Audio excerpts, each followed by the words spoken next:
know what I have to do. Maui, I could really use your help.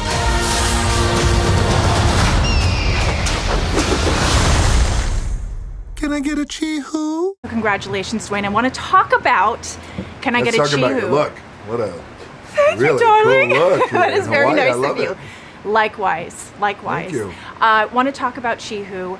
Give me a little bit of a breakdown of the process of filming that. Because you hit high notes with the last one with You're Welcome, and with this one I feel like you're giving us a whole new range. Were you Polynesian dancing? Give us a little behind the scenes of that process. Dude, this was hard. I'll just tell you that.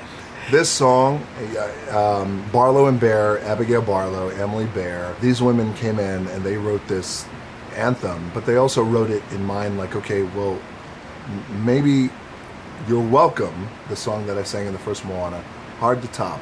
Yeah. Let's not try and top it. Let's just write a different song with a different sentiment. And the sentiment is, I believe in you. And I believe you can be more, and I believe you can be better. You may be down and maybe a little wobbly right now, but you can do it. So you felt that as you were rapping? Yes. You by felt the way. that energy? I felt right away the moment I first read the lyrics, and then I heard it, the musicality of it. It was pretty tough. What do the words chee-hoo mean to you? It's culturally significant. Correct. Yeah. So if you think about it, like 10 years ago, nobody, unless you're from the islands, knew what chee-hoo meant. Chee-hoo is like our anthem. It's like it's the motivating, chee-hoo! Like it's the, let's get after it. Got one, Dwayne. Let's go. Yes. It's like you say it at graduation and weddings and before you're getting ready to go out and play a game, whatever that is.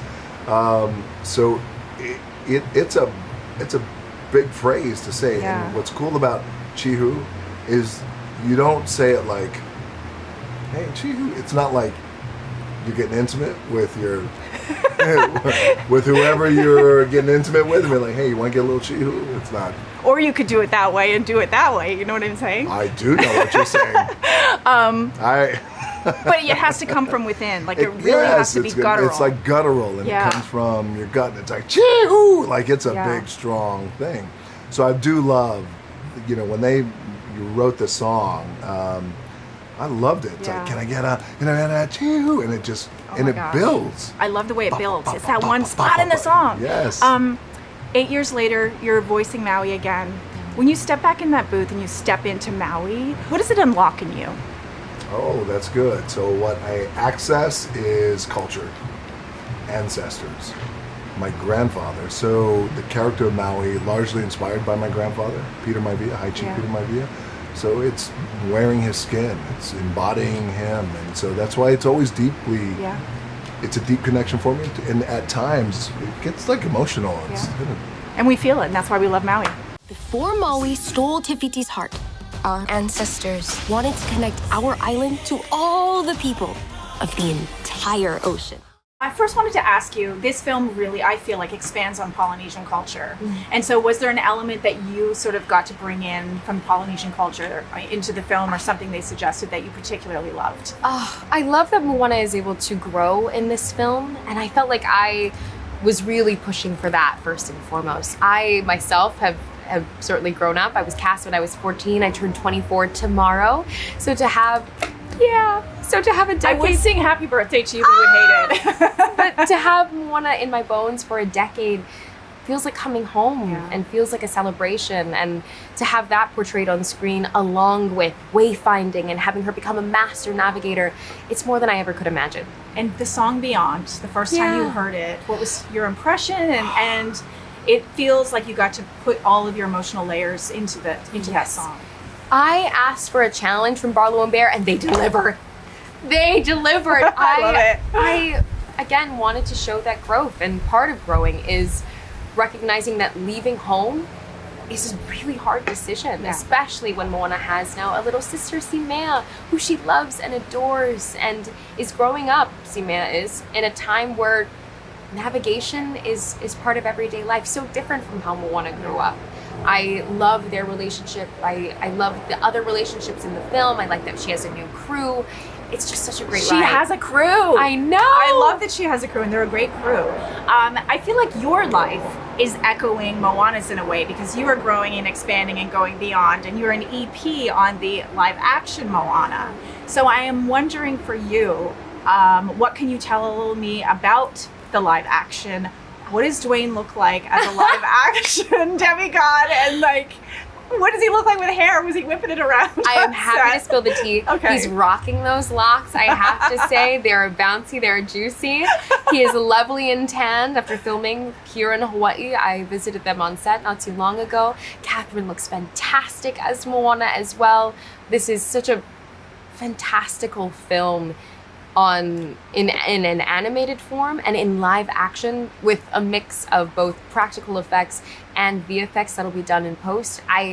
It's already blown me away. It's more beautiful than I could have possibly imagined. How does it feel different from the animated film in tone, or is it similar, or what will sort of make it set itself apart? Well, we have good bones. Yeah. So Moana 1, our original, our animated film, is chef's kiss. And to be able to put it into a live action format means that the attention to detail is even greater. So to see full fales or houses built, to see truly palm trees, the flora and fauna, like, it is incredible to see it on that scale. And I think it's a real celebration also of Pacific Island talent, not only from Hawaii, but also from New Zealand, Aotearoa, from Samoa, from Tonga, from Fiji, from Tahiti. You know, we are a proud island people, and to have them all represented in this film makes my heart soar. I love it. This film, like you said, there's a crew. Yes. We also get to delve way more to the Kakamora, which are my personal favorite. I love that. They're like, I relate to them in so many ways. But who do you think, which character could have a spin-off, could have their own spin-off? Oh, I think Kele could have a spin-off. So we have Moni, Loto, and Kele, each of them embodying different indigenous expertise. So Loto is a master canoe maker, Moni is a storyteller, and Kele is a farmer. But we've put the farmer on the sea. He isn't super happy to be there, and he voices that constantly, which makes him, I think, one of the funniest guys that's been in the movie. And I love it. I love him for it, that he's a super grump. Again, like if it were up to you and you could produce a Moana team up with another Disney princess, who would you love her to team up with? Ooh, that's a great question. I think Moana and Ariel would fully dominate the ocean. You know what I mean? But also, Moana and Merda, I think, would be best friends.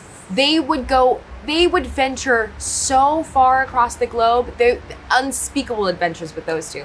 I think Moana would get along with anyone, though. You will be destroyed, and your wayfinder too.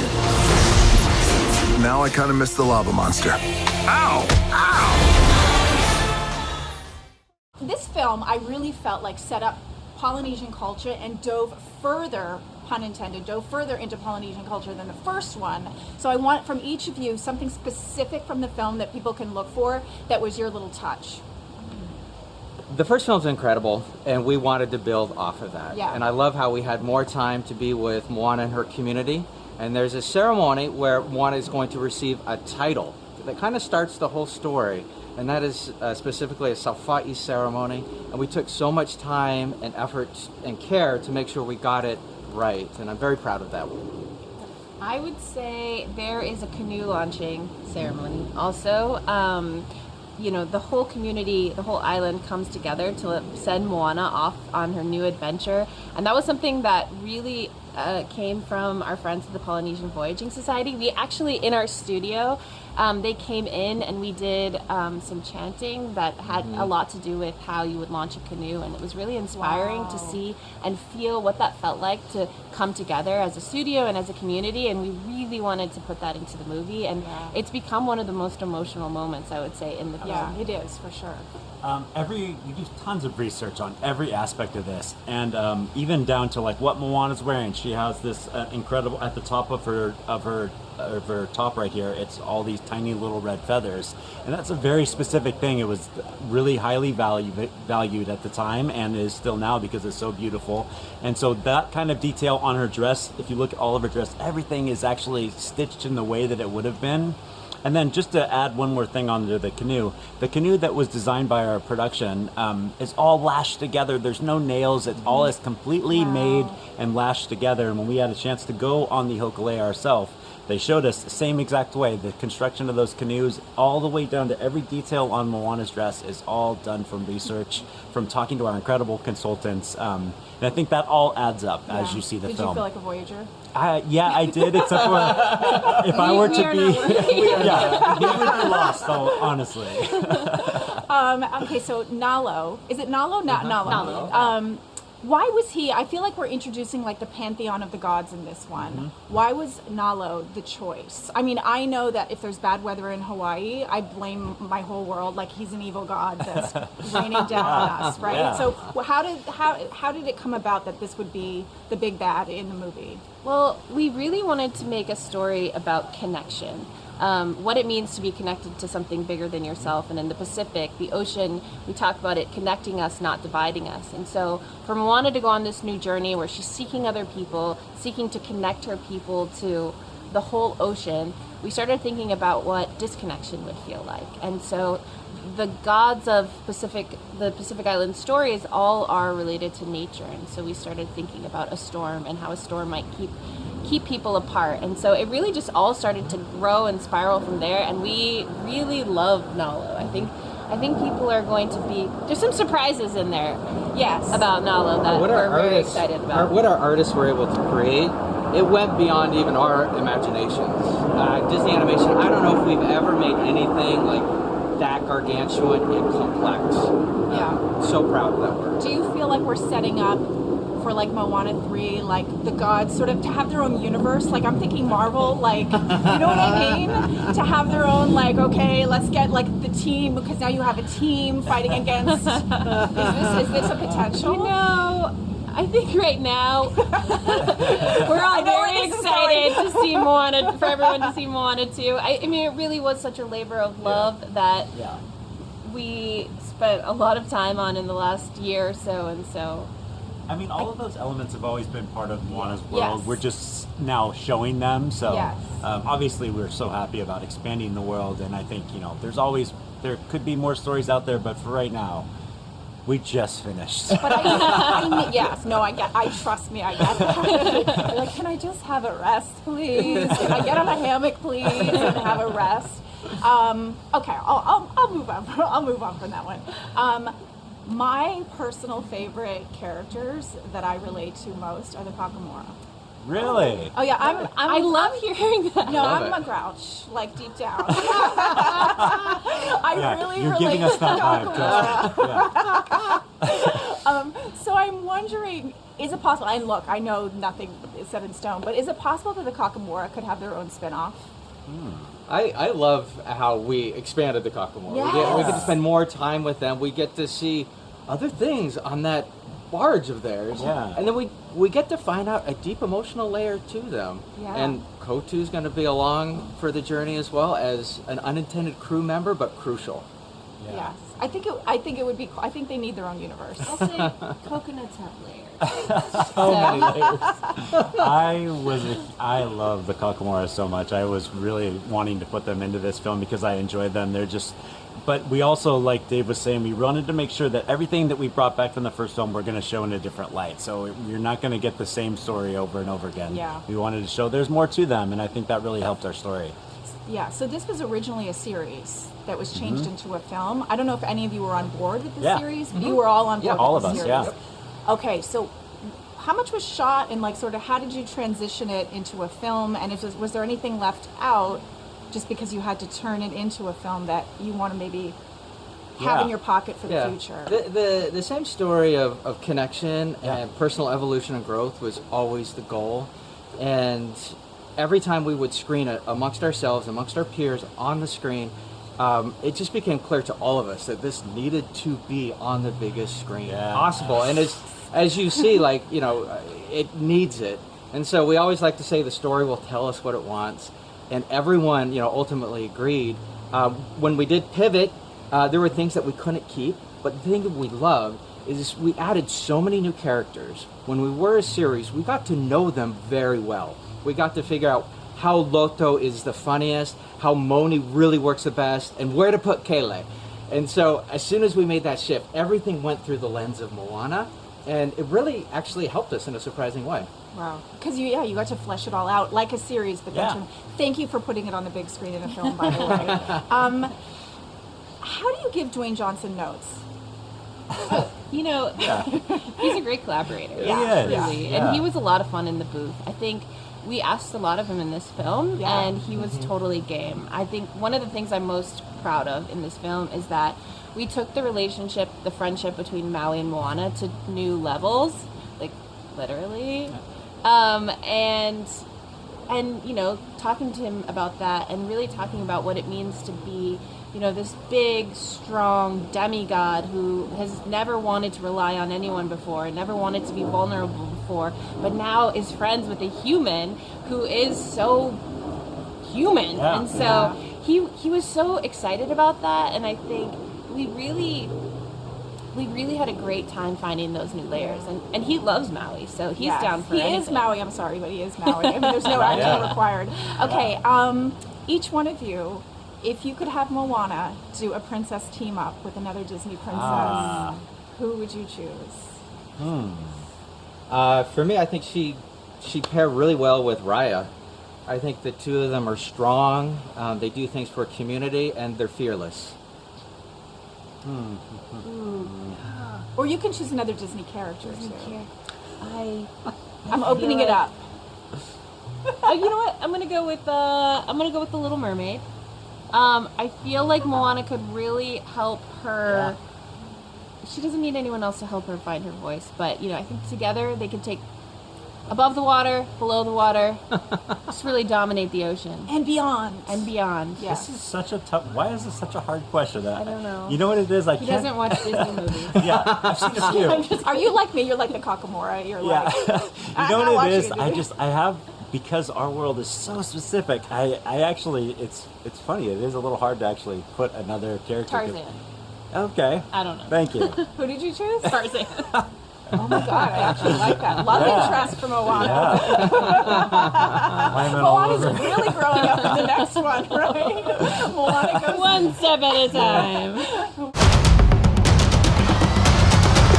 You guys, we got this. Okay, first of all, I have a little homage to you. Dwayne is the demigod of fish hooks, but you are the goddesses of music hooks. Oh my god. Oh my god. That was so nice. Great intro. Okay, so saying that, Dwayne can shapeshift into different animals or whatever. If either of you could shapeshift into any musician or composer for a day, who would you shapeshift into? Oh my gosh. Sabrina Carpenter. Yes! I love her. Get the blonde going. She's short and sweet.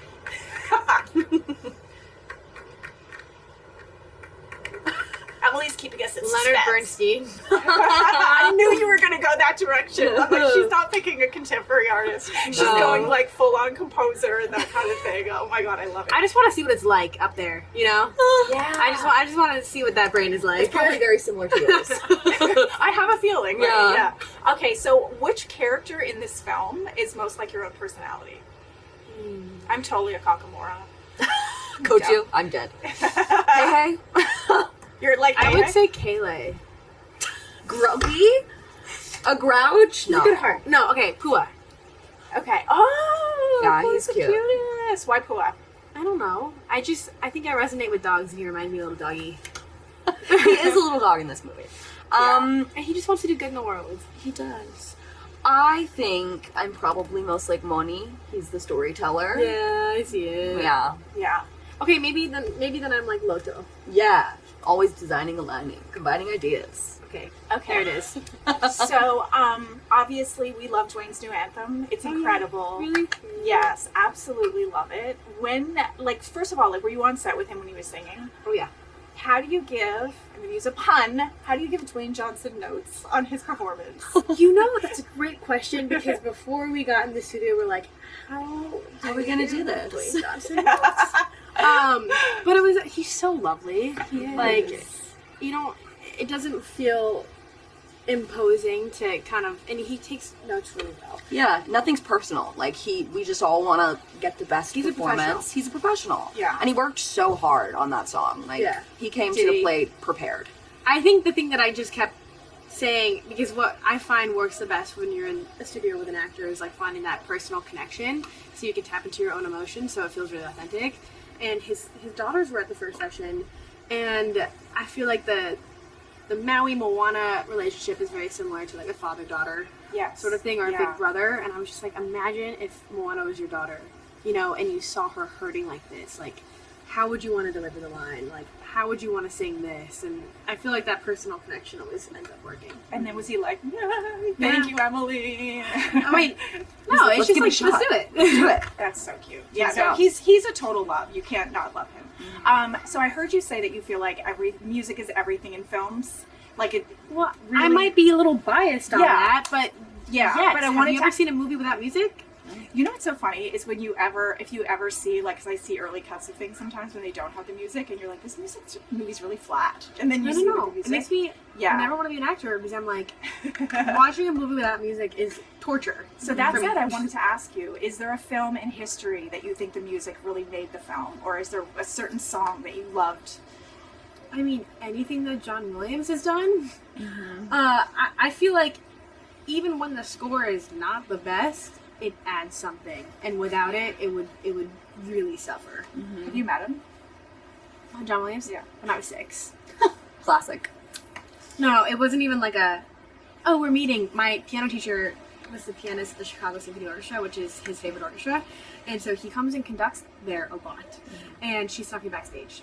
Love that. I have a picture. And you were a prodigy, so did you play for him? I did not get to play for him. It was like a, hi, John Williams! So cute. I love the Star Wars films. I think... John Williams, yeah. So? I love that. I love that. If you guys could write a song for any other Disney character, who would you like to write a song for? Ariel. I mean... Yeah, you are the living embodiment of Ariel right now. Life imitates art, you know? Honestly, same. Or, oh my god. Tangled. What's her name? Rapunzel. Whoa. Listen, Rapunzel. It's been a long week. Rapunzel. I try to be like Rapunzel every single day of my life. She is my full-on inspiration. Love. Okay, I feel like Hey Hey needs a song. You know what? We thought the same thing. Hey Hey does actually have a small part in Walk Me Better Than This. He does some squawking in that one. Which, by the way, I'm obsessed with Alan, who plays Hey Hey, and we haven't met him, but I really want to. I think you could probably like make a call to Disney and make that happen. So if we were going to mini write a little hook for Hey Hey right now, what would Hey Hey's song be like? I feel like it would be I Will Survive, but the chicken version. Like, bark, bark, bark, bark, bark, bark, bark. Oh my god, that's the cutest thing ever. You guys are so cute. So this is about Moana going beyond and being bolder than she's ever been before. Is there a particular part of a song that you created from this masterpiece that you created that you felt was sort of the biggest and boldest that you've ever gone as a creator? It's a tie for me between the two, female songs in the film, Get Lost and Beyond. Get Lost was just a chance for me as a singer to play. I feel like, we were told Afimai Fraser, who plays Matangi, is a singer. So write a song for a singer. And getting to do that and play around and be inspired by that was really fun. So... I never thought I would write like a flaming conch solo, conch with an N. And so that was fun. I don't know. There were a lot of moments that tested us. I feel like Welcome Me Better Than This and that fast rap. Yeah. Took us a minute, but once we got there, like, it never changed. But I did not think we'd be writing fast raps at this point in our life. Yeah, no, I mean, that must have changed a million times, like evolved. That rap, actually, when we read it, didn't change at all. No way. It was one of the things that never changed. Yeah. There was one line that changed. The model couldn't super. Oh, yeah. Because he said, I'm a rapper, not a singer. And they're like, too modern. So he said, okay. Do you have a personal favorite lyric from? My favorite rhyme is Moana, she points us to the future of Motunui, which I love because it's not orthodox. But also, if I'm not here to hold her hand, will she grow to understand? That's a really good one. Do you guys like look at each other sometimes and be just like, oh my god, like, yeah. Wait, but what's your favorite line? I love You've Got Potential to Travel the Distance. I've been existential and lost to existence. Some good rhyming there. Rhyming chief. Are we gonna do more of this? Kind of like the rapping kind of. We had fun. We had so much fun. Yeah. This was like, this put all of my obsession with fast rapping to good use, because when I was a kid, it would be like my party trick to learn raps and do them in front of people. Yeah. And freak people out. So it was just like, you know, everything happens for a reason. Maybe I was supposed to fall in love with fast rap so we could write them for this film. Yeah. Yeah. What was your reaction like, just overall? Like, so obviously this is a long process, but was there a moment where they sort of sat you down and said, "Here's the finished product"? Like, 2 weeks ago. We had seen a few cuts of the film, but not with like final masters and final lighting and like tied with a bow done with credits and everything. So we saw it at the wrap party, and what was it like? Surreal. Yeah. It was we were crazy. also at the Dolby. So the music was so crisp. It was just like unlike any time we've ever heard the music before. It's like, it's epic. No, it's crazy. And also to like sit in the room with like 700 people that made this happen. Like you feel like you're part of a family. It's really wonderful. Yeah. Well, you are. You're Disney princesses. We loved it. All I've ever wanted. Now you can do the single tear, because that's what Disney princesses do. It's like that gentle tear where the face doesn't ugly cry ever. Yeah. Right. And you just go off in the sunset. Congratulations! You're amazing! It's so nice to meet you. So nice to meet you.